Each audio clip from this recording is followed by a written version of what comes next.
manoloana ny fipoahana bomba teny Mahamasina dia nanao fanambarana ny lehiben'ny faritra Analamanga manameloka ny asa fampiroroana teny Mahamasina lehiben'ny faritra rakotsona naharindranto ary miantso fitoniana eo amin'ny mponina sy ny lehiben'ny faritra Analamanga io jerentsika ary izay fanambarana izay natao ny lehiben'ny faritra Analamanga izay. Ohatra mbele satria zavatra mampalahelo ny miseho eto amin'ny faritra Analamanga eto ampovoany ao Mahamasina amin'ny andro falifaliana ka mahatsapa zany izay manameloka tanteraka ny fihetsika ohatran'ireny ninona antony anaovana an'ireny fihetsika ireny dia tsy azontsika ekena satria zavatra tsy rariny ireny malagasy tsy manatsiny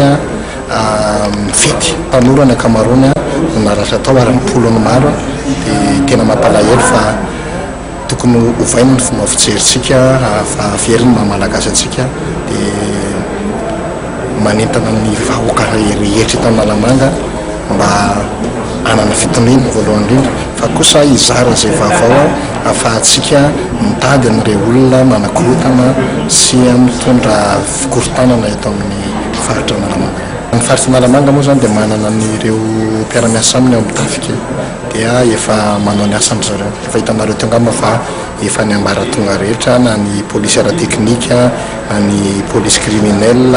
teo daholo ny tsirairay aby dia efa mizara asa amin'izany dia matoky amin'izareo zay matoky amin'ny fiara-miasa amin'izany fa ny anjaran'ny tsika vahoaka fotsiny angamba dia zay mizara izay information azo anampiana anafainganana izany ankety izany.